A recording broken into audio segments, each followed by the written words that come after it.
अब हम लोग यहां पर बात करते हैं बच्चों केमिकल रिएक्शंस की। एल्केन कैसे केमिकली रिएक्ट करता है, आज एल्केन की हमें केमिकल रिएक्शंस को देखना है। सबसे पहले एक छोटा सा पॉइंट यहां पर आता है स्टेबिलिटी। वैसे अगर देखा जाए तो एल्केन अनरिएक्टिव स्पीशीज होते हैं। अनरिएक्टिव स्पीशीज मतलब इनकी रिएक्टिविटी थोड़ी सी कम होती है, क्योंकि एक बात मैंने आपको शायद पहले भी बताया था, एल्केन को हम लोग पैराफिन बोलते हैं। एल्केन को हम लोग पैराफिन क्यों बोलते हैं, क्योंकि हमारे एल्केन में जितने भी बॉन्ड होते हैं ना, सारे के सारे सिग्मा बॉन्ड होते हैं। सिग्मा बॉन्ड अगर होते हैं तो इन सिग्मा बॉन्ड को ब्रेक करना बड़ा कठिन होता है। तो मैंने यहां पर क्या बता रखा है कि alkanes are chemically unreactive under ordinary temperature, ordinary condition, due to the presence of strong CC bond, CH sigma bond. मैंने आपको बोला है ना, आज अगर हम लोग एल्केन की अगर कभी भी अगर बात करेंगे तो हमारे एल्केन में आपको एक बात का पता होना चाहिए कि चूंकि यहां पर स्ट्रॉन्ग सिग्मा बॉन्ड अगर प्रेजेंट है तो इन बॉन्ड को ब्रेक करना कभी भी आसान नहीं होता, चाहे वो हम CC बॉन्ड की बात करें चाहे हम CH की बात करें। तो ऐसे केस में इनमें स्ट्रॉन्ग CC या CH बॉन्ड पाए जाने के कारण इनको तोड़ना आसान नहीं होता। दैट इज द रीजन ये कभी भी ऑर्डिनरी कंडीशंस में रिएक्शन नहीं करते, ये हमेशा और हमेशा कुछ स्पेशल कंडीशंस में ही रिएक्शन करेंगे, कुछ स्पेसिफिक कंडीशन में ही रिएक्शन करेंगे। मतलब स्पेसिफिक कंडीशन का मतलब क्या होता है, जैसे ये जो हमारी रिएक्शन होगी या तो मेरी हाई टेम्परेचर की प्रेजेंस में रिएक्शन होगी, या ये वाली जो हमारी रिएक्शन होगी सनलाइट की प्रेजेंस में रिएक्शन होगी, या ये वाली जो रिएक्शन होगी अल्ट्रावायलेट रेस की प्रेजेंस में रिएक्शन होगी। आज अगर आपको ये स्पेसिफिक कंडीशंस अगर दे रखी है तो ही आप इन रिएक्शन को कर सकते हो, वरना किसी ऑर्डिनरी टेम्परेचर, ऑर्डिनरी कंडीशंस पर आप इन रिएक्शंस को कभी भी नहीं कर सकते। जैसे हैलोजिनेशन है, आज अगर आपको एल्केन, हैलोजिनेशन का मतलब क्या होता है, हैलोजिनेशन का मतलब होता है रिएक्शन विद हैलोजन। अगर आपने हैलोजन के साथ में अगर रिएक्शन अगर करवाई तो ऐसे केस में ये मुझे एल्केन दे रखा है, जैसे ही आपको एल्केन अगर दे रखा है आपने इसकी रिएक्शन हैलोजन के साथ में करवाई, जैसे ही आपने इसकी रिएक्शन हैलोजन के साथ में करवाई, मैंने आपसे क्या बोला, सनलाइट, अल्ट्रावायलेट रेज, एचएनयू की आपको प्रेजेंस लेना पड़ेगा। मेरा एक hydrogen will replaced by the halogen, यह एक सब्स्टिट्यूशन रिएक्शन होगी, और जैसे ये मेरी एक सब्स्टिट्यूशन रिएक्शन अगर होगी, मेरा हैलोजन हाइड्रोजन को रिप्लेस कर देगा, my compound will turn into the alkyl halide, और यहां से HX रिलीज हो जाएगा। तो अगर आप कभी भी एल्केन का हैलोजिनेशन अगर आप करते हैं तो alkane after the halogenation will turn into the alkyl halide और plus HX। Reactivity of halogen की अगर अपन बात करें, फ्लोरीन हमारा मोस्ट रिएक्टिव स्पीशीज होता है, देन क्लोरीन होता है, देन ब्रोमीन होता है, देन आयोडीन होता है। एक्चुअली उसके पीछे का रीजन क्या होता है बच्चों, देखो मैं यहां पर आपको एक चीज क्या बताना चाह रहा हूं, हमारी एक कंडीशन होती है that is known as the helper. Helper का बेसिकली मीन क्या होता है, आज अगर मैं हेल्पर के मतलब को समझूं, H basically mean as a heat, E का मतलब जो होता है that's known as the electricity, L का जो मतलब होता है it is known as the light, P का जो मतलब होता है it's called as the peroxide, और R का मतलब जो होता है that is known as the free radical. कभी भी अगर आपको हाई टेम्परेचर हीट दे दे, इलेक्ट्रिसिटी दे दे, लाइट दे दे, पेरोक्साइड दे दे, ये हमेशा रेडिकल के फॉर्मेशन के लिए रेस्पॉन्सिबल है। मैं आपसे क्या कह रहा हूं, एल्केन की अगर कभी भी केमिकल रिएक्शन अगर होती है तो एल्केन की रिएक्शन कभी भी ऑर्डिनरी टेम्परेचर पर नहीं होती, high temperature sunlight, ultraviolet rays की प्रेजेंस में होगी। और ये सारी की सारी कंडीशंस किसके लिए रेस्पॉन्सिबल होगी, सारी की सारी कंडीशंस रेस्पॉन्सिबल होती है फॉर्मेशन ऑफ फ्री रेडिकल के लिए। तो ऐसे केस में अगर आपने कभी भी एल्केन की रिएक्शन अगर हैलोजन के साथ करवाई तो इस मैकेनिज्म का नाम क्या होता है, free radical substitution reaction. Free radical substitution reaction क्यों? High temperature ultraviolet rays free radical के फॉर्मेशन के लिए रिस्पॉन्सिबल होगा, और since it is the substitution reaction that's why it is called as the free radical substitution reaction. अब यहां पर actually क्या होता है, जैसे फ्लोरीन का रेडिकल बनेगा, तो जैसे ही तुम्हारे फ्लोरीन का रेडिकल बनेगा, क्लोरीन का रेडिकल बनेगा, ब्रोमीन का रेडिकल बनेगा और आयोडीन का रेडिकल बनेगा, तो सबसे ज्यादा अनस्टेबल रेडिकल कौन है? हमारा एफ रेडिकल। अगर ये अनस्टेबल है तो ये हमारा मोस्ट रिएक्टिव होगा, और अगर मोस्ट रिएक्टिव अगर होगा तो मैं बता ही रहा हूं ना कि आप अगर कभी भी हैलोजन की रिएक्टिविटी को अगर एनालिसिस करोगे, fluorine will be the most reactive, then chlorine थोड़ा सा कम, ब्रोमीन और कम, और आयोडीन सबसे कम। मतलब एल्केन के साथ फ्लोरीन की रिएक्शन करने की टेंडेंसी सबसे ज्यादा होती है, रेट ऑफ रिएक्टिविटी फ्लोरीन की सबसे ज्यादा होती है और आयोडीन की सबसे कम होती है। तो यहां पर ये हमारा rate of reactivity of halogen होता है। बच्चों हम लोग यहाँ पर हैलुसिनेशन ऑफ अल्केन को डिस्कस कर रहे थे, तो हैलुसिनेशन ऑफ अल्केन को अगर हम लोग कंसीडर करें तो मैंने आप लोगों को यहाँ पर बताना है कि what is the meaning of the hallucination. Hallucination का बेसिकली जो मीन होता है वो होता है हमें हैलोजन के साथ में रिएक्शन करानी है। अगर आप लोग हैलोजन के साथ में अगर रिएक्शन कराना चाहते हो तो हम लोगों ने प्रीवियस वाले लेक्चर में ये डिस्कस करा था कि हैलोजन की रिएक्टिविटी के ऑर्डर में सबसे मोस्ट रिएक्टिव स्पीशीज होता है फ्लोरीन, फिर क्लोरीन, फिर ब्रोमीन, फिर आयोडीन, क्योंकि यहाँ पर जो बनने वाला एफ रेडिकल हाईली अनस्टेबल होने के कारण सबसे ज्यादा रिएक्ट करता है, so that is the most reactive species. Fluorine इतना ज्यादा रिएक्टिव होता है बच्चों कि आज अगर हम कभी भी एल्केन की रिएक्शन अगर हम फ्लोरीन के साथ सनलाइट की प्रेजेंस में अगर करवा दें, आज अगर हमारा अल्केन कभी भी अगर फ्लोरीन के साथ में अगर सनलाइट की प्रेजेंस में अगर रिएक्शन करता है तो बच्चों एक्सप्लोजन हो जाएगा, वह एक एक्सप्लोसिव रिएक्शन होती है। यही वजह है कि fluorine can react in dark. आज आपका फ्लोरीन कभी भी अल्केन के साथ सनलाइट की प्रेजेंस में रिएक्शन नहीं करता। Whenever your fluorine will react then it will always react in dark. लेकिन अगर हम क्लोरीन ब्रोमीन की अगर बात करें, यह सनलाइट की प्रेजेंस में रिएक्शन करेंगे, and iodine does not show any reaction at room temperature, on heating it shows iodination. Iodine आज अगर हम देखें, फ्लोरीन इतना तेज रिएक्शन करता है कि अगर आपने सनलाइट की प्रेजेंस में कभी भी एल्कीन का फ्लोरीनेशन अगर करा, एक्सप्लोजन हो जाएगा। क्लोरीन और ब्रोमीन आपके सनलाइट की प्रेजेंस में रिएक्शन करते हैं, आयोडीन भी रूम टेम्परेचर पर रिएक्शन नहीं करता। लेकिन हाँ, अगर आप लोग बाई चांस यहाँ पर एक हीट अगर उसको करेंगे तो ये आयोडीनेशन रिएक्शन को शो करेगा और हमारा आयोडीन रिएक्शन करने लग जाएगा। अगर हम लोग अगर बात करें फ्लोरीन, तो मैंने आप लोगों को बताया कि direct fluorination of alkane is usually explosive, क्योंकि फ्लोरीन इतना ज़्यादा स्पीड से, मतलब फ्लोरीन की रिएक्टिविटी इतनी ज़्यादा होती है, और ये वाली रिएक्शन चूंकि एक्सोथर्मिक होती है तो इतनी ज़्यादा अमाउंट में हीट रिलीज हो जाती है कि आप उसको कंट्रोल ही नहीं कर सकते। यही वजह है कि फ्लोरीन जो होता है ना, डायरेक्टली अगर आपने कभी भी फ्लोरीनेशन ऑफ अल्केन अगर करवा दिया तो वो जनरली एक्सप्लोसिव होता है।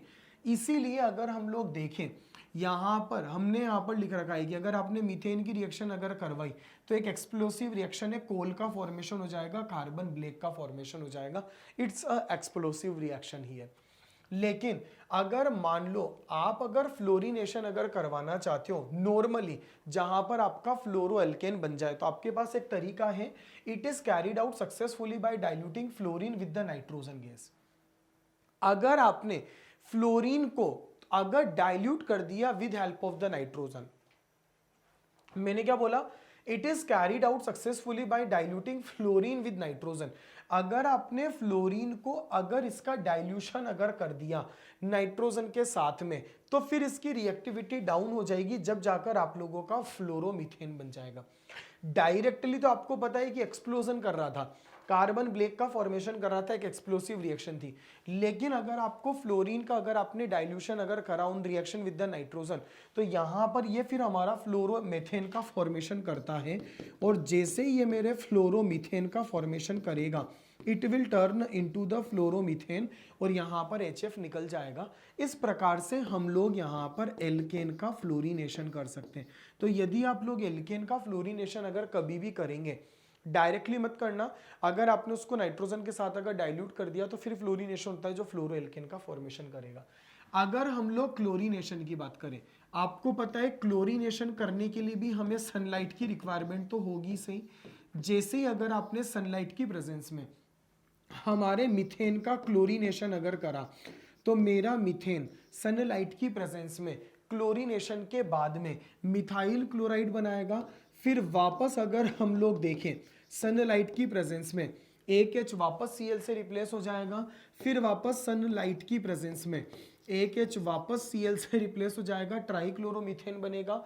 और फिर अगर आप वापस सनलाइट की प्रेजेंस में अगर देखोगे, again one hydrogen will replace by the chlorine and finally your compound will turn into the carbon tetrachloride. तो यदि आप लोगों ने मीथेन का क्लोरीनेशन अगर करा और क्लोरीन को अगर आप एक्सेस में अगर यूज में लेते हैं, इन दैट कंडीशन वो वाला मॉलिक्यूल मेरा फाइनली कार्बन टेट्राक्लोराइड, ये वाला जो हमारा CCl4 कहलाता है, it is called as the carbon tetrachloride. या फिर ये वाला जो मेरा मॉलिक्यूल होगा ये हमारा पाइरीन के नाम से भी जाना जाता है। तो ये वाला जो हमारा कंपाउंड होगा इसको हमने कार्बन टेट्राक्लोराइड या पाइरीन बोलना है। अगर एक कंडीशन है, मैंने अगर बाई चांस जैसे मीथेन की रिएक्शन अगर क्लोरीन के साथ कराई, आज अगर आपने मीथेन की रिएक्शन अगर क्लोरीन के साथ कराई और सपोज मीथेन एक्सेस में है, या मैंने अगर मीथेन की रिएक्शन अगर क्लोरीन के साथ करवाई और अगर क्लोरीन एक्सेस में है, feel the differences between the both reaction. whenever you want to do the reaction of methane with the chlorine, in that condition if methane is in excess, मतलब chlorine आपका कम है भाई, एक जना अगर एक्सेस में तो ऑफकोर्स दूसरा हमारा यहाँ पर कम है, तो whenever methane will react with the chlorine and suppose methane is in excess, in that condition one hydrogen will replace by the chlorine and molecule will turn into the CH3Cl. लेकिन if methane want to react with the chlorine and since chlorine is in excess, then every hydrogen atom of the methane is replaced by the chlorine and finally मेरा जो answer आएगा that will turn into the pyrene और carbon tetrachloride. तो आपको ये previous year का exam का question है कि in the chlorination of methane is methane will be in excess, then chlorine is basically in lower amount, so one hydrogen atom of the methane is replaced by the chlorine and finally molecule will turn into the methyl chloride. But if the chlorine is in excess, in that condition every hydrogen atom of the methane is replaced by the chlorine and answer will be considered as a CCl4. आज मैं reaction को balance नहीं कर रहा, अगर आज आप reaction को अगर बैलेंस करोगे तो यहाँ पर हम लोगों की जो रिएक्शन है इसको अब अगर बैलेंस अगर करना चाहते हो तो we are using total 8 chlorine, तो यहाँ पर आपको 4Cl2 को यूज में लेना पड़ेगा, तो 4H की जगह 4Cl आ जाएंगे और 4Cl आपके इधर आ जाएंगे। तो ये वाली चीज़ है, तो याद रखिएगा the monochloro derivative of alkane is obtained as a major product by taking alkane in excess. अगर आप कभी भी मोनोक्लोरो डेरिवेटिव अगर बनाना चाहते हो तो उसको आप एक्सेस मेजर तभी बना पाओगे जब आपका अल्केन एक्सेस में प्रेजेंट होगा। अगर बाई चांस मैंने आपको बताया क्लोरीन को अगर आपने एक्सेस में अगर ले लिया तो क्लोरीन अगर एक्सेस में अगर जाएगा तो फिर आपका प्रोडक्ट जो बनेगा दैट विल बी CCl4, क्योंकि मीथेन अगर मेरा कम है और क्लोरीन अगर मेरा ज्यादा है तो सारे के सारे हाइड्रोजन क्लोरीन से रिप्लेस हो जाएंगे और आपका प्रोडक्ट जो बनेगा वो CCl4 मेन प्रोडक्ट बनेगा। दूसरी बात, chlorination of methane is based on the free radical mechanism and complete in the following 3 steps. आज अगर बाई चांस हम लोग कभी भी अगर मीथेन का अगर क्लोरीनेशन कराना चाहते हैं, आज अगर आप मीथेन का क्लोरीनेशन हम लोग अगर सनलाइट की प्रेजेंस में अगर कराना चाहते हैं तो यहाँ पर जो मेरा मिथाइल क्लोराइड जो बन रहा है और इधर हमारा जो HCl रिलीज हो रहा है, आज अगर हम इस रिएक्शन के मैकेनिज्म की अगर बात करें तो बच्चों ये वाली रिएक्शन का जो मैकेनिज्म होता है ये बेसिकली 3 स्टेप्स में कंप्लीट होता है। कौन कौन से 3 स्टेप्स में कंप्लीट होता है? सबसे पहले जो स्टेप का जो नाम है that is basically called as the chain initiation step. हमारा जो पहला स्टेप कहलाता है उसका नाम होता है चेन इनिशिएटिंग स्टेप या chain initiation step. Chain initiation step का मतलब क्या होता है? आज बच्चों जो हमको ये सनलाइट दे रखा है, ये वाला जो मेरा सनलाइट है, ये सनलाइट सबसे पहले क्या करेगा, इस क्लोरीन का होमोलाइटिकली फ्यूजन करेगा। आज अगर हम लोग देखें तो ये वाला जो हमारा सनलाइट है या अल्ट्रावायलेट रेज जो है, यह सनलाइट और अल्ट्रावायलेट रेज हमारे क्लोरीन का होमोलाइटिकली फिजन करेगा। आज अगर हम लोग देखें तो क्लोरीन इज लाइक दैट। मैंने आपको बताया था एक concept, helper, heat, electricity, light and peroxide, जो कि फ्री रेडिकल के लिए रेस्पॉन्सिबल होता है। तो मैंने आपसे क्या बोला, आज अगर सनलाइट अगर आपको दे रखा है, एच अगर आपको दे रखा है, सो दैट सनलाइट और H basically will do what, ये मेरे क्लोरीन का होमोलाइटिकली फिजन कर देगा, क्लोरीन को 2 बराबर पार्ट में डिवाइड कर क्लोरीन फ्री रेडिकल का फॉर्मेशन करेगा। अब क्वेश्चन ये उठता है कि sir whenever we want to do the chlorination of methane, तो हमारे सनलाइट ने क्लोरीन का ही क्यों होमोलाइटिक फिजन करा? मीथेन का भी तो होमोलाइटिक फिजन हो सकता था ना। एग्जैक्टली मीथेन का होमोलाइटिक फिजन नहीं हो सकता था, क्योंकि क्लोरीन के बीच में बॉन्ड लेंथ ज्यादा है। अगर क्लोरीन और क्लोरीन के बीच में बॉन्ड लेंथ अगर ज्यादा है भाई, due to the bulkier size of the bigger size of the chlorine, उनके बीच में बॉन्ड लेंथ ज्यादा है। अगर उनके बीच में अगर बॉन्ड लेंथ ज्यादा है तो सीधी सी बात है, सनलाइट जो रहेगा ना बड़ा इजीली इसका होमोलाइटिकली फिजन कर देगा। अब जैसे एक बार तुम्हारे क्लोरीन का होमोलाइटिकली फिजन हो गया, ऐसे केस में बच्चों यहां पर ये जो मेरा क्लोरीन है ये मेरा हाईली अनस्टेबल हो जाएगा। जैसे ये मेरा हाईली अनस्टेबल अगर हो जाएगा, हाईली अनस्टेबल का मतलब मोस्ट रिएक्टिव यहां पर बन जाएगा।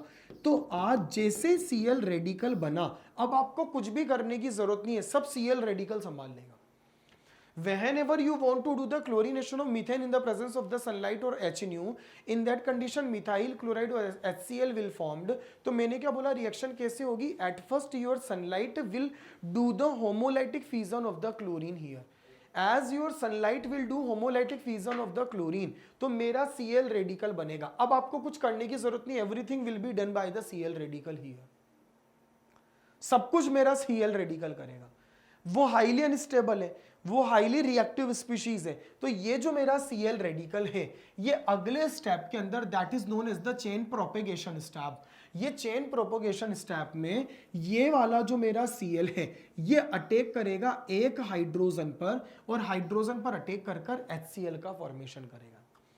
आज अगर हम लोग देखें ये वाला Cl जो है ये हमारे हाइड्रोजन पर बेसिकली अटैक क्यों कर रहा है? क्योंकि इलेक्ट्रॉन एफिनिटी जो होती है ना वो हाइड्रोजन की बहुत ज्यादा होती है। तो Cl मीथेन पर अटैक करेगा। As Cl will attack on the methane, तो यहां से H को उठा के ले जाएगा, और H को उठा के लेकर जाने के बाद HCl बन जाएगा और CH3 रेडिकल का फॉर्मेशन हो जाएगा। अब ये जो मेरा CH3 रेडिकल है, now it has become the in unstable, इसका ऑक्टेट इनकम्प्लीट हो गया। तो ऐसे केस में जो क्लोरीन का शुरू में होमोलाइटिकली फिजन नहीं हुआ, भाई आज अगर अपन देखें सनलाइट की प्रेजेंस में अगर क्लोरीन का अगर होमोलाइटिक फिजन होगा, सपोज करो हमारे पास जितने भी क्लोरीन के इक्विवेलेंट प्रेजेंट है, क्या ऐसा हो सकता है क्या बच्चों कि हमारे पास क्लोरीन के n यूनिट्स अगर प्रेजेंट है तो फ्रैक्शंस ऑफ सेकंड में n के n यूनिट का होमोलाइटिकली फिजन हो जाएगा? ऐसा नहीं होता। धीरे धीरे धीरे धीरे यहां पर होमोलाइटिक फिजन स्टार्ट होगा। जैसे धीरे धीरे होमोलाइटिक फिजन अगर स्टार्ट होगा, ऐसे केस में आज यहां पर मान लो सपोज करो कि अगर हमारे क्लोरीन रेडिकल अगर थोड़े बहुत अमाउंट में अगर प्रोड्यूस हो जाते हैं तो वो फटाक से हमारे मीथेन पर आकर अटैक करना शुरू करेंगे, और जैसे वो मीथेन पर आकर अटैक करना शुरू करेंगे मिथाइल रेडिकल बनेगा। अब वह क्लोरीन जो कि नहीं टूटे हैं, तो ये जो मेरा मिथाइल रेडिकल है, this methyl radical will attack on that Cl2, और आज जो ये मेरा मिथाइल रेडिकल है यह उस Cl2 के साथ रिएक्शन कर कर CH3Cl बना लेगा and Cl radical will generate here. तो मैंने आपसे क्या बोला, हमारा शुरू में क्या हुआ, जब मैंने मीथेन का अगर क्लोरीनेशन करवाना था तो मैंने क्लोरीनेशन करवाया, तो एट फर्स्ट सनलाइट और ultraviolet rays is basically responsible for the homolytic fission of the chlorine, and initially as the Cl radical will form here, this Cl radical will attack on the methane. अब देखो Cl radical highly unstable है। आज अगर हम छोटा सा एक example देखें, अगर मान लो मैं आपसे एक छोटा सा प्रश्न पूछता हूं, अगर मान लो आपको कभी बहुत ज्यादा अगर गुस्सा अगर आ रहा होगा, तो आप अपना गुस्से को घर पर किस पर उतारोगे? आप अपने मम्मी पापा पर कि छोटे भाई बहन पर? 100% छोटे भाई बहन पर। ये जो मेरा Cl रेडिकल बना, if this Cl radical wanted to attack, तो ये अटैक अगर करेगा तो किस पर अटैक करेगा? ऑफ कोर्स हाइड्रोजन पर, because hydrogen is smaller in the size. तो ये Cl रेडिकल H पर अटैक कर कर HCl बना देगा, और ये जो CH3 है बाद में क्लोरीन पर अटैक कर कर CH3Cl बना देगा। अब हमारा Cl वापस बन गया। अब ये Cl अनस्टेबल है, अनस्टेबल है तो छोटे पर अटैक करेगा, H पर अटैक करेगा। बच्चों ये तो चलता ही चला जाएगा। ऐसे केस में now you have to terminate the step here, and the step is known as the chain termination step. ऐसे केस में आपको क्या करना है, जितने भी रेडिकल हैं, चाहे वो आपका Cl रेडिकल हो, चाहे वो आपका CH3 रेडिकल हो, दे will react with each other, like they will follow the self coupling और क्रॉस कपलिंग। मेरे पास कितने रेडिकल बने थे? मेरे पास 2 रेडिकल बने थे, एक का नाम है Cl रेडिकल, दूसरे का नाम है CH3। So what will happen, ये सेल्फ कपलिंग करेगा, Cl2 बनेगा, ये सेल्फ कपलिंग करेगा, एथेन बनेगा, और ये क्रॉस कपलिंग करेगा, मिथाइल क्लोराइड बनेगा, और हमारा आंसर इस प्रकार से आ जाएगा। ये बहुत एक अच्छा सा क्वेश्चन मैं आपको बताता हूं, विच is also given in the NCERT book. बच्चों जब कभी भी अगर आप मीथेन का क्लोरीनेशन अगर करवाते हैं ना, ऑलवेज रिमेंबर आपका कुछ अमाउंट में मिथाइल क्लोराइड और HCl तो बनता ही है, बट इन फ्यू अमाउंट हमारा इथेन का भी फॉर्मेशन होता है, and this concept is basically known as the chlorination of methane. तो याद रखिए, आज अगर हम लोग कभी भी मीथेन का अगर क्लोरीनेशन करवाएंगे, then this reaction is done in the 3 steps here. The first step is basically known as the chain initiation step, where sunlight is responsible for the homolytic fission of the chlorine and Cl radical will formed. Since this Cl radical is highly unstable here, so it will attack on the methane, will abstract the H and will turn into the methyl radical. This methyl radical will attack on the chlorine, and finally CH3, Cl and Cl radical will formed. Since we know very well we have to terminate this step here, otherwise ये carried out continuously होती चली जाएगी. That's why you have to terminate every radical here. So every radical will react with each other and will follow the chain termination step. Concept is basically known as the mechanism of the free methyl chloride का formation with help of the methane plus chlorine. ये हमारा free radical substitution reaction का example है। याद रखिएगा कुछ amount में हमारा इथेन का भी फॉर्मेशन होता है, जो हम टर्मिनेशन के बिहाफ पर देख पा रहे हैं। एक चीज ऑब्जर्व करने वाली और बात है, कभी भी अगर आप लोग यहां पर चेन इनिशिएशन अगर करेंगे, सो 1 neutral species will give 2 radical here. Whenever you will do the chain propagation, so 1 radical will react with the 1 neutral, 1 radical will react with the 1 neutral, and in case of the chain termination step, 2 radical will react with each other and they will basically form the neutral species here. This concept is basically known as the chain termination step. अब अगर हम लोग bromination की अगर बात करें, बच्चों chlorination में और ब्रोमिनेशन में कोई भी फर्क नहीं होता। The one and only difference between the chlorination and bromination, आज आपने जैसे मीथेन का क्लोरीनेशन करा, सेम तरीके से हमारा मीथेन का ब्रोमिनेशन भी हो सकता है, लेकिन आज बस अंतर केवल इतना सा रहेगा कि यहां पर जो आपका प्रोडक्ट CH3Cl बन रहा है वो CH3Br बन जाएगा। And the one and only difference is that ये रिएक्शन थोड़ी सी जल्दी होगी, while this reaction is little bit slower than the chlorination. तभी यहां पर अगर आप देखोगे तो bromination of alkane is similar to the chlorination, but एक चीज ध्यान रखना, बट नॉट सो विग्रस, यहां पर ये इतना रैपिडली नहीं होता जितना आपका क्लोरीनेशन होता है, वरना सारी चीजें सेम है। This concept is basically known as the bromination. Iodination के बारे में एक चीज यहां पर अपन को देखना है कि आज अगर आप कभी भी मीथेन का आयोडीनेशन अगर करना चाहते हैं तो एक बात को जरूर याद रखिएगा, पहली बात तो this iodination is basically slow process. Now question is that why it is the slow process, because reactivity order of the halogen is the F2Cl2 Br2 and I2। Since iodine is the least reactive halogen, so of course ये हमारा slow process होगा।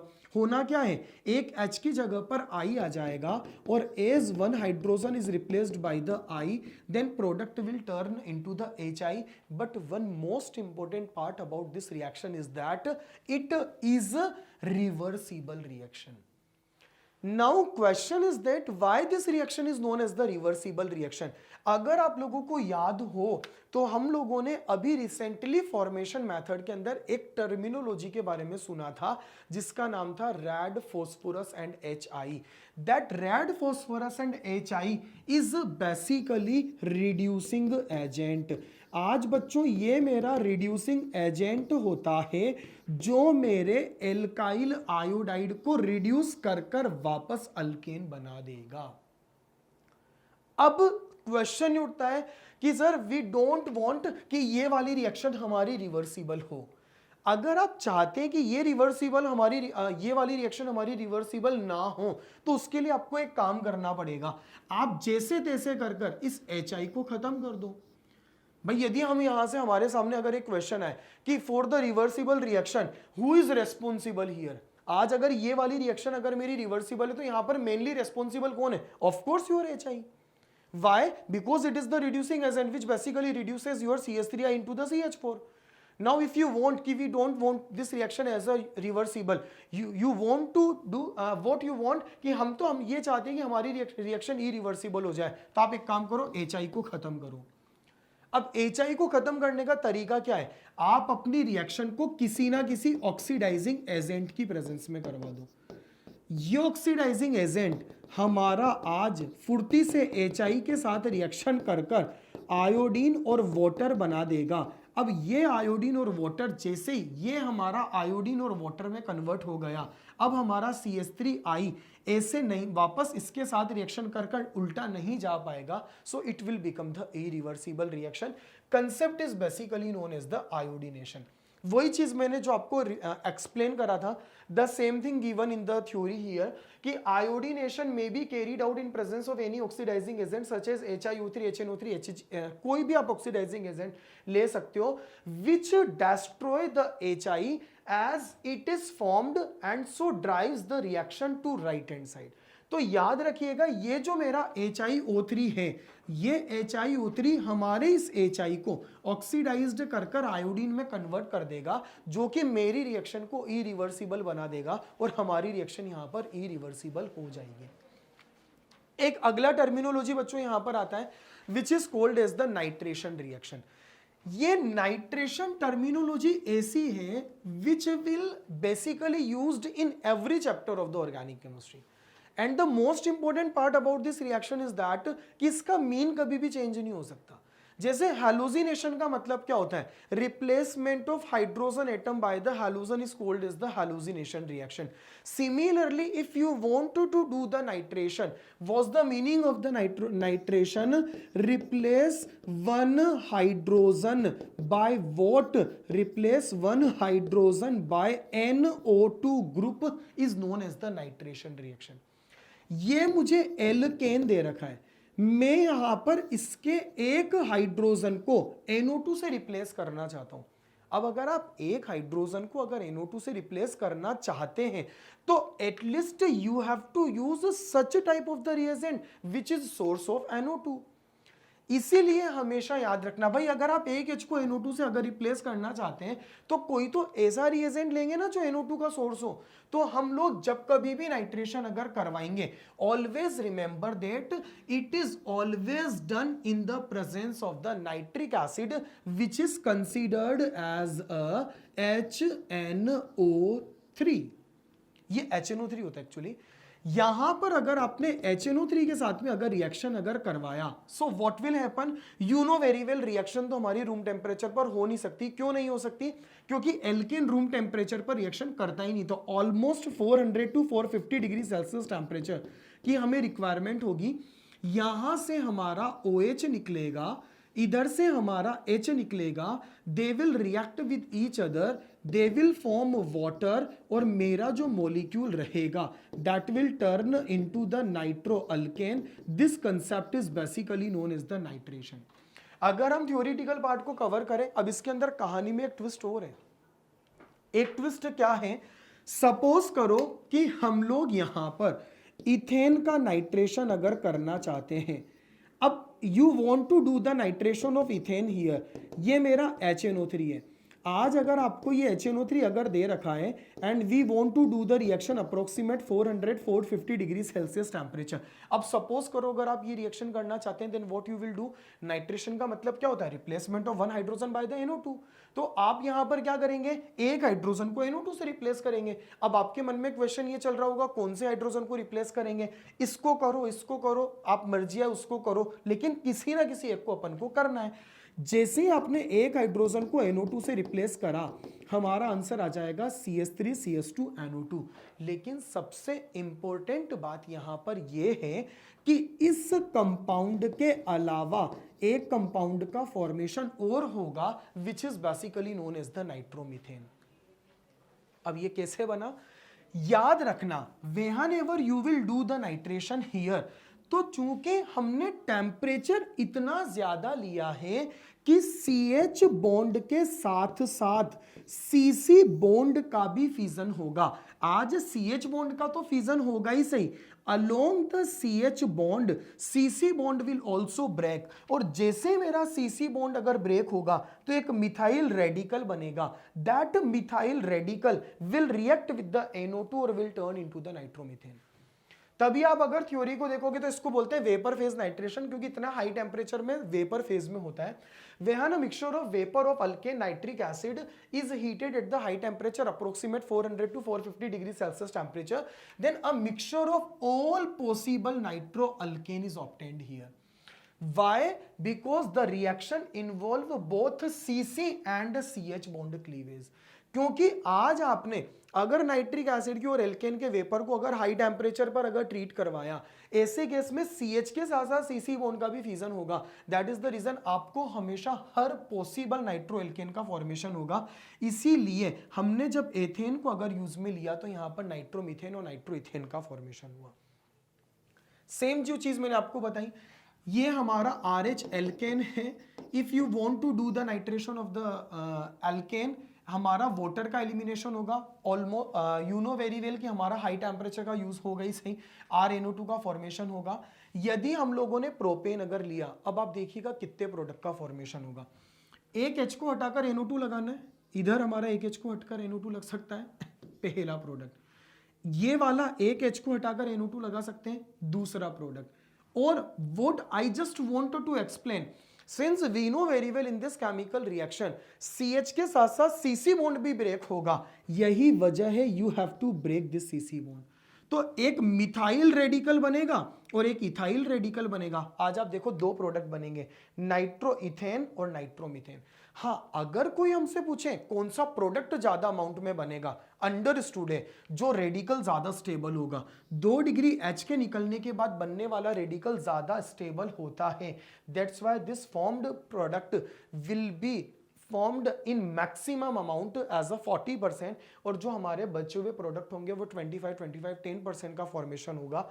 This concept is basically known as the nitration of alkane. ये हमारा alkane का nitration कहलाता है। यहां पर अगर हम लोग अगले कंसेप्ट को अगर समझें, एक टर्मिनोलॉजी होती है सल्फोनेशन। बच्चों, जैसे हम लोगों ने नाइट्रेशन करा तो नाइट्रेशन का मीन क्या था कि you have to replace one hydrogen by the NO2। Similarly sulphonation terminology भी आपको हर जगह पर सुनने को मिलेगा, और इसका मतलब क्या होता है, substitution of one hydrogen bye SO3H। आज अगर आपने कभी भी अल्केन का अगर सल्फोनेशन करवाना चाहा तो आपको एक हाइड्रोजन को SO3H से सब्स्टिट्यूट करना पड़ेगा। अब बताएं सबसे इंपॉर्टेंट पोर्शन क्या है। जैसे आपसे मैंने बोला कि अगर आप एक H को हटाकर अगर NO2 लगाना चाहते हो तो you are using a substrate of the reagent which is basically source of the NO2 here. Similarly you want to do the sulphonation. Yes, मतलब आपको एक H को हटाकर अगर SO3H लगाना है तो of course again you have to use substrate of the reagent which is basically source of the SO3H। तो यहां पर आपको यूज में लेना पड़ेगा H2SO4। जैसे ही आप H2SO4 को अगर यूज में लेंगे, सेम स्टोरी है, यहां से H निकलेगा, इधर से OH निकलेगा, water will release here and your molecule will turn into the alkane sulphonic acid. मेरा जो कंपाउंड रहेगा वो एल्केन सल्फोनिक एसिड में कन्वर्ट हो जाएगा। वही बात यहां पर लिख रखी है, in this reaction hydrogen atom of the CH bond is replaced by the SO3H group.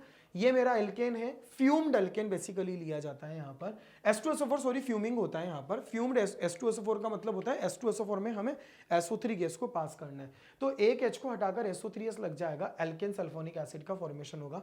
मैंने आपको बताया ना फ्यूम्ड H2SO4 का मतलब क्या होता है कि H2SO4 में आपको SO3 गैस को पास करना है, तो वो बेसिकली H2S2O7 बनता है जिसका नाम ओलियम होता है, that is basically known as the fumed H2SO4। ये मेरा एल्केन सल्फोनिक एसिड कहलाता है। एक टर्मिनोलॉजी होता है क्लोरोसल्फोनेशन। क्लोरोसल्फोनेशन का मतलब क्या होता है, हमें अल्केन की रिएक्शन SO2 और Cl2 के साथ सनलाइट की प्रेजेंस में करवानी है। तो यहां पर ये मेरा अल्केन है, अगर मैंने एल्केन की रिएक्शन SO2 के साथ में और क्लोरीन के साथ में अगर सनलाइट की प्रेजेंस में अगर करवा दी, ऐसे केस में यहां से एक H निकलेगा, इधर से एक Cl निकलेगा और SO2 Cl ग्रुप कनेक्ट हो जाएगा। क्लोरोसल्फोनेशन इसको बेसिकली क्यों बोला, क्योंकि क्लोरीन ग्रुप भी कनेक्ट हो रहा है और SO2 ग्रुप भी कनेक्ट हो रहा है, that is the reason this concept is known as the chlorosulphonation. अब यहां पर अगर हम लोग क्लोरोसल्फोनेशन की अगर बात करें, ये मैंने आप लोगों को बताया था ना, जैसे मैंने बोला था ना, this reaction is basically used as a commercial for the detergent purpose ना। ये मेरा एल्केन है, आपने SO2 और Cl2 के साथ रिएक्शन करवाई अल्ट्रावायलेट रेस की प्रेजेंस में, तो जैसे ही आपने अल्ट्रावायलेट रेस की प्रेजेंस में रिएक्शन करवाई, ये मेरा बन जाएगा RSO2Cl, that is called as the alkane sulphonyl chloride. अब जैसे ही मेरा एल्केन सल्फोनाइल क्लोराइड बना, अब मैंने जैसे ही इस कंपाउंड की रिएक्शन NaOH के साथ में करवा दी, that is known as the sodium hydroxide, तो यहां से क्या होगा, यहां से हमारा जो मॉलिक्यूल है वह HCl निकाल देगा और RSO2ONA, यहां से हमारा RSO2ONA का फॉर्मेशन हो जाएगा, जिसका नाम एल्काइल सोडियम एल्काइल सल्फोनेट कहलाता है। और ये जो मेरा सोडियम एल्काइल सल्फोनेट होता है, it is known as the detergent. तो मैंने बोला ना कि ये वाला method is basically used for the formation of detergent, commercial method होता है।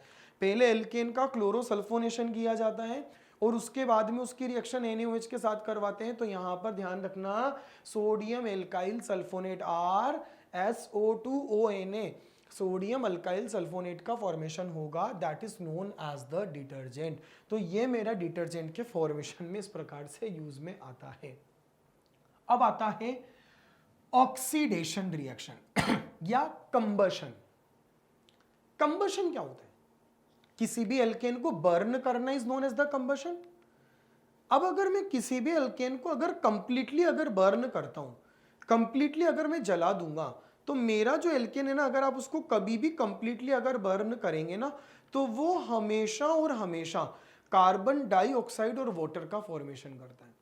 आज अगर मानकर चलो कि आज एल्केन इज रेडिली बर्न, अच्छा कोई भी अगर एल्केन अगर बर्न होगा तो ऑफ कोर्स एयर की प्रेजेंस तो कंपलसरी है।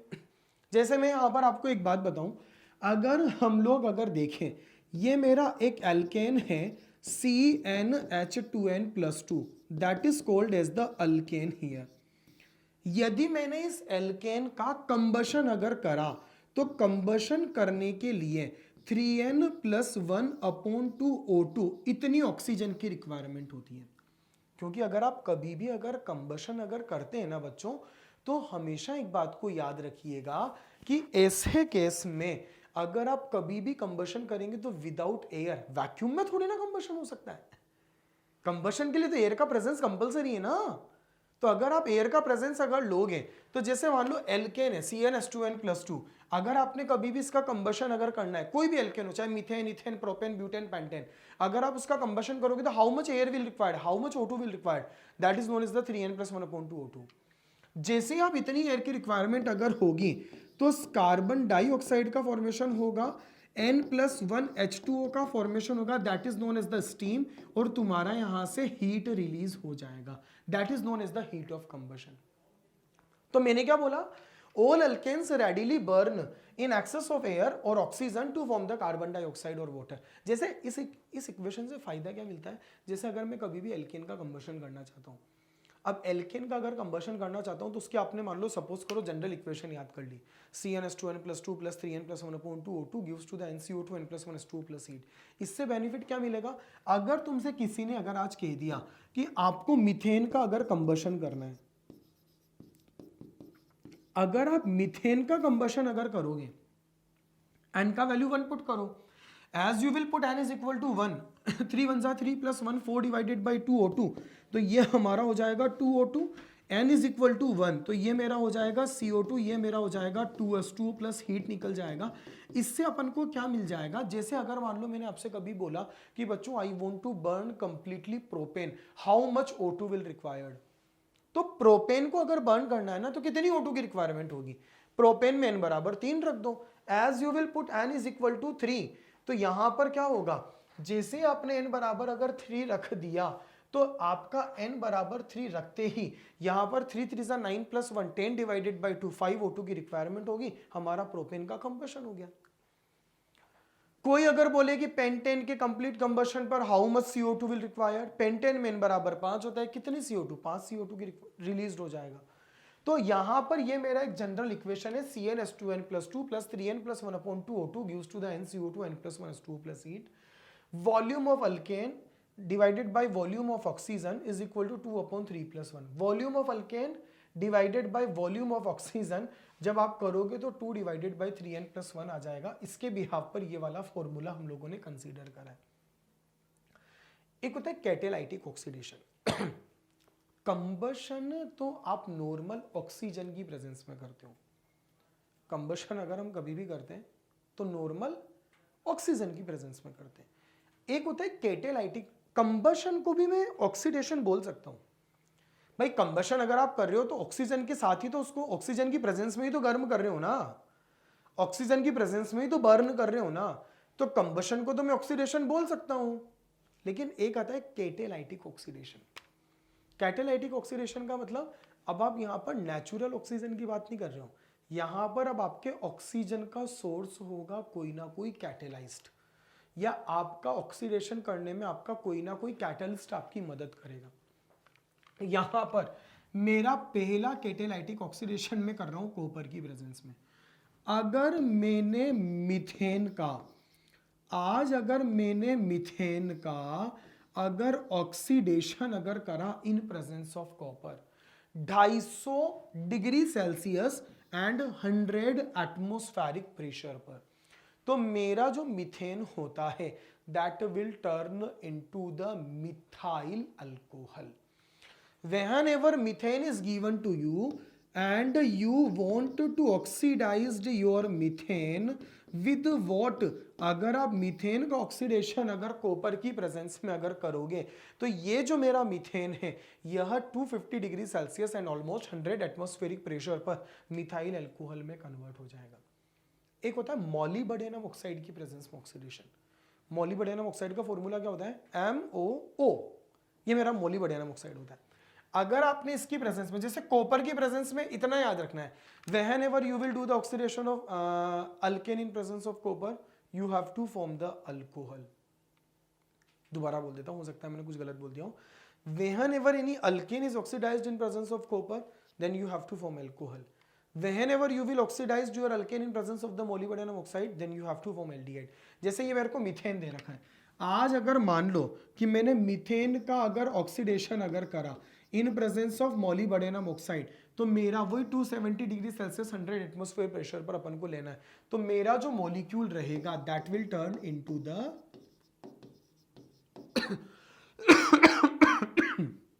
Sorry that will turn into the formaldehyde. तो कॉपर की प्रेजेंस मिथाइल अल्कोहल बनाती है, मॉलिब्डेनम ऑक्साइड की प्रेजेंस फॉर्मेल्डिहाइड का फॉर्मेशन कर देगा। एक टर्मिनोलॉजी का यहां पर नाम आता है पाइरोलाइसिस, क्रैकिंग, या हम लोग इसको बोलते हैं थर्मल डीकंपोजिशन। क्या मतलब होता है थर्मल डीकंपोजिशन का? अगर हम केवल थर्मल डीकंपोजिशन के मतलब को समझने की अगर कोशिश करें, किसी को आप इतना ज्यादा हीट कर दो, किसी को आप इतना ज्यादा गर्म कर दो कि वो डीकंपोज्ड हो जाए, वो टूट जाए, उसका डीकंपोजिशन हो जाए, known as the thermal decomposition. अगर मैं कभी भी एल्केन को लगभग 800,000 केल्विन टेम्परेचर, ऑलमोस्ट यहां पर 700 से 800 डिग्री सेल्सियस टेम्परेचर या ऑलमोस्ट 1000 केल्विन टेम्परेचर पर अगर मैंने एल्केन को हीट कर दिया, तो मेरा जो अल्केन है इसका ये हो जाएगा क्रेक होना। What is the mean of the cracking? अगर मैं एक ग्लास को अगर ऊपर से अगर छोड़ दूं तो जे हमारा ग्लास टूट जाएगा। अगर ग्लास, अगर कांच के ग्लास की बात कर रहा हूं, जैसे ही टूटेगा तो हम लोग क्या बोलते हैं ग्लास क्रेक हो गया, मतलब it has broken in small pieces ना। मैं यहां पर यही कहना चाह रहा हूं, the decomposition of a compound by heat is known as the pyrolysis, that is also known as the thermal decomposition. In case of alkane, thermal decomposition is known as cracking. Alkane के case में thermal decomposition को cracking भी बोलते हैं. It leads to the formation of lower alkane, alkenes और hydrogen. अगर मान लो आपको कोई एल्केन अगर दे रखा है और अगर मान लो आपने उस अल्केन का थर्मल डीकम्पोजिशन अगर करा, तो जैसे अगर आपने इसका थर्मल डीकम्पोजिशन अगर करा तो मेरा जो अल्केन है ये ब्रेक डाउन होकर lower alkane plus alkyne plus hydrogen के मिक्सचर में ब्रेक हो जाएगा. जैसे कैसे ब्रेक हो जाएगा मैं आपको एक एग्जांपल के थ्रू समझाता हूं. 2 मिनट इथेन को देखो, लगभग आपने 500 डिग्री सेल्सियस टेम्परेचर पर गर्म करा तो छोटे मॉलिक्यूल में टूटेगा. अब आप ऐसा मत करना कि मैंने इथेन को तोड़ कर कर एक मीथेन बना दिया और इधर भी मीथेन बना दिया, ऐसा इम्पॉसिबल है, क्योंकि मेरे पास 2 कार्बन 6 ही हाइड्रोजन है और जैसे अगर आपने ये बना दिया तो आपके पास टोटल 8 हाइड्रोजन हो जाएंगे. अगर मेरे पास टोटल 8 हाइड्रोजन हो जाएंगे तो ये तो भाई कोई भी चीज अगर डीकम्पोज अगर होगी तो चीज प्रोड्यूस थोड़ी ना हो सकता है वहां पर डीकम्पोजिशन के दौरान. कि आपके पास मालूम पड़ा शुरू में 6 ही हाइड्रोजन थे, आपने तोड़ा तो 8 हाइड्रोजन बन गए, ये क्या तरीका हुआ? तो आपको क्या करना है, आपको एक तो बनाना है इथीन और एक आपको क्या बनाना है, एक आपको बनाना है हाइड्रोजन. तो कभी भी अगर आपने थर्मल डीकम्पोजिशन अगर करवाया तो as you will do the thermal decomposition of alkane, तो यहां पर इथीन प्लस हाइड्रोजन का कॉम्बिनेशन बनेगा. अगर आपने मीथेन का करवाया, मैंने बताया था ना लगभग 1000 डिग्री सेल्सियस टेम्परेचर को यूज में ले सकते हैं या आप लोग नियर अबाउट टेम्परेचर को यूज में ले सकते हैं. मेरा मीथेन के फ्रेगमेंटेशन के बाद कार्बन ब्लैक कोल का फॉर्मेशन होता है, जो प्रिंटिंग में अपन ब्लैक कार्बन यूज में लेते हैं ना, उसका फॉर्मेशन होता है और 2s2 का फॉर्मेशन होता है. जैसे अगर मानकर चलो कि मैंने प्रोपेन अगर ले लिया, लगभग 600 से 700 डिग्री सेल्सियस टेम्परेचर का आपने यूज में लिया, तो एक अगर मान लो आपने एक कार्बन का मीथेन अगर बना दिया तो 2 कार्बन का इथेन नहीं बनेगा, फिर इथीन बनेगा. तो एक तो बनेगा मीथेन प्लस इथीन, इथीन को इथाइलिन भी बोलते हैं. या अगर मान लो आपने इसका प्रोपीन अगर बना दिया तो इधर आपका हाइड्रोजन निकल जाएगा. तो ये वाला जो मेरा मोलिक्यूल है ये प्रोपाइलिन प्लस हाइड्रोजन के कॉम्बिनेशन में ब्रेक होगा. तो कभी भी अगर आपको एल्केन अगर दे रखा है तो एल्केन का छोटे मॉलिक्यूल में fragmentation is called as what, वो मेरा यहां पर क्रेकिंग कहलाता है. एक लाइन बड़ी इंपॉर्टेंट है नीचे, cracking is used for the manufacture of petrol, petrol gas, oil gas etcetera. ये जो बेसिकली पेट्रोल का फॉर्मेशन, पेट्रोलियम गैसेस का फॉर्मेशन, ऑयल गैसेस का जो फॉर्मेशन होता है ये बेसिकली क्रेकिंग प्रोसेस से ही किया जाता है. तो क्रेकिंग का मतलब किसी भी बड़े एल्केन को ब्रेक कर कर स्मॉल पीसेज ऑफ हाइड्रोकार्बन में ब्रेक कर देना, अल्केन प्लस अल्कीन के कॉम्बिनेशन में ब्रेक कर देना इज नोन एज व्हाट, ये हमारा क्या कहलाता है, it is called as the cracking. Sorry. अगला हमारा रिएक्शन आ रहा है, इसका नाम है आइसोमराइजेशन. नाम से पता नहीं लग रहा आपको, नाम से फील नहीं हो रहा. आइसोमेराइजेशन का मतलब क्या होता है? आइसोमेराइजेशन का मतलब होता है किसी भी एल्केन का अपने आइसोमर में कन्वर्ट होना is known as the isomerization. A straight chain alkane are converted into their branched chain isomers when heated in the presence of the AlCl3 HCl at the 300 degree Celsius temperature. अगर मुझे कोई भी alkene अगर दे रखा है और अगर आप उस एल्केन को AlCl3 और यहाँ पर HCl की प्रेजेंस में अगर हीट करो तो whenever your alkane is heated in the presence of the AlCl3 HCl at the 300 degree Celsius temperature, तो यहाँ पर मेरे इस मोलिक्यूल का फ्रेगमेंट यहाँ पर आइसोमर में कन्वर्ट होना, आज ये वाला मेरा जो मोलिक्यूल है ये अपने आइसोमर में कन्वर्ट हो जाएगा और आइसोब्यूटेन में कन्वर्ट हो जाएगा। जैसे ही आइसोब्यूटेन में कन्वर्ट होगा, बस इस अप्रोच का नाम आइसोमराइजेशन कहलाता है। आइसोमराइजेशन के लिए हमेशा याद रखना मिनिमम 4 कार्बन तो रिक्वायर्ड होंगे ही होंगे। 4 कार्बन से कम की रिक्वायरमेंट नहीं हो सकती। आप 3 कार्बन में कभी आइसोमर नहीं बना सकते, आप कभी भी 2 कार्बन में आइसोमर नहीं बना सकते। whenever you want to do the isomerization then minimum 4 carbon atom are required, it is compulsory. हम यहाँ पर कम कार्बन वाली स्पीशीज के अंदर आइसोमराइजेशन नहीं कर पाएंगे। जैसे ये मैंने आपको बताया ब्यूटेन है, as your butane is heated in the presence of the AlCl3 HCl, then your butane will turn into the isobutane. This concept is basically known as the isomerization. जहाँ पर मेरा जो नॉर्मल ब्यूटेन है, ये वाला मेरा normal butane किस में कन्वर्ट हो चुका है, it has been turn into the isobutane. इस कंसेप्ट का नाम मैंने आइसोमेराइजेशन नाम दिया। अगर मान लो मुझे पेंटेन अगर कभी दे देगा, अगर मुझे कभी हेक्सेन अगर दे देगा, अगर मुझे हेप्टेन अगर दे देगा, तो ये हमेशा अपने ब्रांच्ड वाले मॉलिक्यूल में कन्वर्ट हो जाएंगे। If we take normal heptane then it convert into highly branched alkane triptane. ये वाला जो मेरा मॉलिक्यूल होता है ना 2,2,3 trimethyl butane is basically known as the triptane, तो ये वाला मॉलिक्यूल मेरा ट्रिप्टेन में कन्वर्ट होगा। मतलब कोई भी एल्केन जो रहेगा ना वो अपने ब्रांच्ड अल्केन में कन्वर्ट हो जाएगा।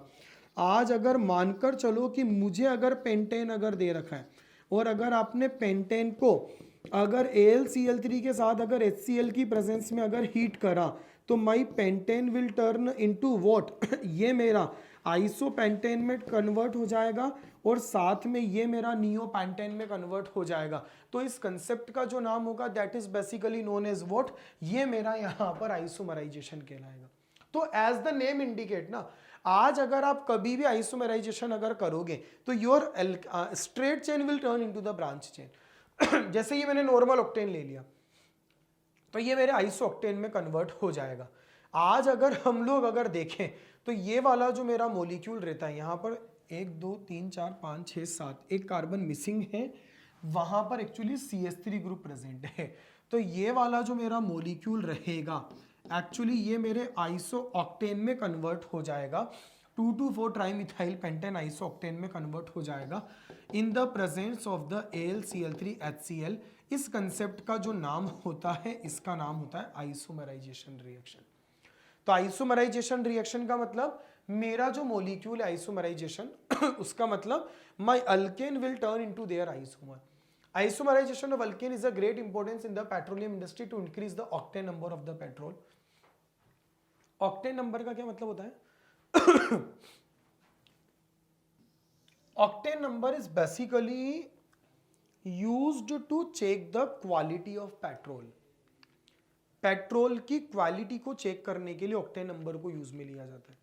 जैसे ये जो आइसो ऑक्टेन होता है ना इसका ऑक्टेन नंबर 100 होता है, जिसके अंदर आइसो ऑक्टेन का अमाउंट जितना ज्यादा रहेगा उसका वो पेट्रोल उतनी ही हायर क्वालिटी का होता है। तो इन्होंने यूं बोला कि आइसोमराइजेशन ऑफ जो अल्केन है ना, यह बेसिकली इसका इंपॉर्टेंस क्या है in the petroleum industry to increase the octane number of petrol. हम ऑक्टेन को आइसो ऑक्टेन में कन्वर्ट करेंगे, वो आइसो ऑक्टेन का ऑक्टेन नंबर 100 होता है, तो इसको अपन बेसिकली यहाँ पर पेट्रोल की क्वालिटी को इनहेंस करने में बेसिकली यूज में लेते हैं। एक टर्मिनोलॉजी का नाम आता है aromatization, which is also known as the hydroforming और can be called as the catalytic reforming. Hydroforming catalytic reforming से हो सकता है कि आप मतलब ना समझ पाए लेकिन हो सकता है कि आप एरोमेटाइजेशन से मतलब समझ सकते हैं। एरोमेटाइजेशन का मतलब क्या होता है?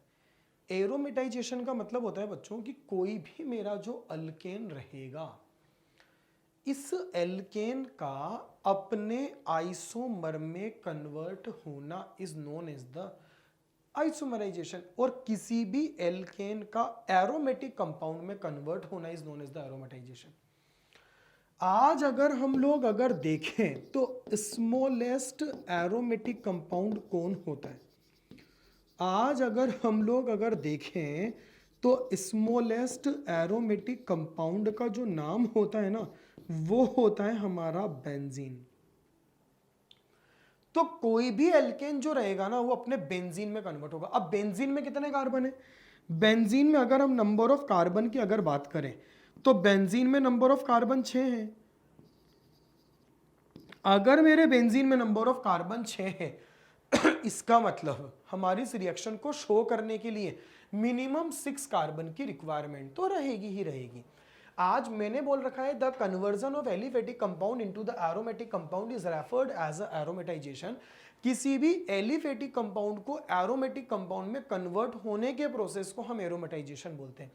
एल्केन्स हैविंग 6 और more than 6 carbon atom are heated at the 600 degree Celsius temperature. अगर आप 6 कार्बन या 6 से ज्यादा वाले कार्बन के मोलिक्यूल को अगर लगभग 600 डिग्री सेल्सियस टेम्परेचर पर अगर आप हीट करेंगे, सपोज करो it is having 6 carbon, molecule is known as the normal hexane. अगर आपने कभी भी नॉर्मल हेक्सेन को 600 डिग्री सेल्सियस टेम्परेचर पर या तो मोलिब्डेनम ऑक्साइड की प्रेजेंस में अगर हीट करा, या वैनेडियम पेंटाऑक्साइड की प्रेजेंस में हीट करा, या एल्यूमिना की प्रेजेंस में अगर आपने हीट करा, या Cr2O3 की प्रेजेंस में हीट करा, आप इनमें से कुछ भी यूज में ले सकते हैं बच्चों। आपका जो नॉर्मल हेक्सेन है it will turn into what, ये मेरा बेंजीन में कन्वर्ट हो जाएगा। इसमें कितने कार्बन होते हैं? 6 कार्बन। हाइड्रोजन कितने होते हैं? 14। मेरा जो ये मॉलिक्यूल बना इसमें कितने कार्बन होंगे? 6 कार्बन और 6 हाइड्रोजन। तो तुम्हारे हाइड्रोजन एलिमिनेट हो रहे हैं ना। Initially you were have what 14 hydrogen here. आपके प्रोडक्ट में कितने हाइड्रोजन बच रहे हैं? 6 हाइड्रोजन बच रहे हैं। तो इतने हाइड्रोजन कहां चले गए? यहां पर चूंकि 4 हाइड्रोजन एलिमिनेट हो गए, इसलिए अपन इसको बोलते हैं हाइड्रोफॉर्मिंग रिएक्शन। तो मेरा जो अल्केन जिनमें 6 या 6 से ज्यादा कार्बन होंगे, 6 कार्बन वाला रहेगा बेंजीन में कन्वर्ट हो जाएगा, और 6 से ज्यादा कार्बन वाला अगर रहेगा वो टोलुइन में कन्वर्ट हो जाएगा। यहां पर ये मेरा नॉर्मल हेक्सेन है। अगर आपने नॉर्मल हेक्सेन को Cr2O3 Al2O3 या किसी भी कैटलिस्ट की प्रेजेंस में ऑलमोस्ट 600 डिग्री सेल्सियस टेम्परेचर पर अगर हीट करा, तो your normal hexane will turn into the benzene. As your normal hexane will turn into the benzene, or we know very well benzene is the aromatic compound. So due to the aromaticity of the benzene, यहां पर इस process का नाम aromatisation रहता है। आज अगर आपने नंबर ऑफ कार्बन को अगर इंक्रीज अगर कर दिया, जैसे सपोज करो you are having the 7 carbon here, अगर आपके पास अगर 7 कार्बन है तो एरोमेटिक कंपाउंड तो बनेगा ही बनेगा, बेंजीन तो बनेगा ही बनेगा, लेकिन एक मिथाइल अलग से रिप्लेस हो जाएगा और मेरे बनने वाले मॉलिक्यूल का नाम टोलुइन कहलाएगा। 6 कार्बन वाला हमारा बेंजीन बनाता है, 7 कार्बन वाला हमारा टोलुइन बनाएगा। एरोमेटाइजेशन इन्वॉल्व साइक्लाइजेशन और डिहाइड्रोजिनेशन। आज ये जो मेरी रिएक्शन है हम इसको साइक्लाइजेशन भी बोलते हैं, और इस रिएक्शन का नाम होता है डिहाइड्रोजिनेशन। आज आपने इसको डिहाइड्रोजिनेशन नाम क्यों दे दिया? क्योंकि यहां से हाइड्रोजन निकल रहा है। Since during the reaction 4 hydrogen are eliminating from here, that's why this approach is known as the dehydrogenation. अच्छा, एक रिएक्शन और होती है। अगर आप बाई चांस प्रोपेन अगर ले लें और अगर आपने उसको मान लो Cr2O3 और Al2O3 की प्रेजेंस में अगर हीट करा, अब एरोमेटाइजेशन होगा। अब एरोमेटाइजेशन अगर होगा तो एरोमेटाइजेशन को शो करने के लिए तो मिनिमम 6 कार्बन की रिक्वायरमेंट होती है। अब आपने बोला कि sir you know very well, ये आपने अभी हमें बताया कि Al2O3 Cr2O3 is basically responsible for the dehydrogenation of the reaction, and since they are responsible for the dehydrogenation reaction, in that condition now what will happen, आपका तो यहाँ पर एरोमेटाइजेशन तो नहीं हो सकता, तो यहाँ पर फिर केवल डिहाइड्रोजिनेशन होगा आपका हाइड्रोजन निकल जाएगा, यहाँ से एक हाइड्रोजन निकलेगा, इधर से एक हाइड्रोजन निकलेगा, और मेरा जो मॉलिक्यूल रहेगा that will turn into the propene. मतलब अगर मुझे 6 कार्बन से ज्यादा अगर दे रखें, या मुझे अगर 6 कार्बन अगर दे रखें, तो मेरा हेक्सेन और हेक्सेन के अपर मेंबर तो क्या करते हैं, एरोमेटाइजेशन शो कर देते हैं। जैसे ही वो एरोमेटाइजेशन शो करेंगे तो वहां तो मेरा आंसर बेंजीन और उसके डेरिवेटिव में कन्वर्ट हो जाएगा। लेकिन अगर मुझे 6 कार्बन से कम वाला अगर एल्केन अगर दे रखा है तो फिर उसका वहां पर डिहाइड्रोजिनेशन होता है। डिहाइड्रोजिनेशन का मतलब होता है कि एलिमिनेशन ऑफ हाइड्रोजन होगा। तो जैसे ही एलिमिनेशन ऑफ हाइड्रोजन अगर होगा तो ये वाला मेरा मॉलिक्यूल प्रोपीन में कन्वर्ट हो जाएगा, यहां पर हमारा प्रोपीन बन जाएगा।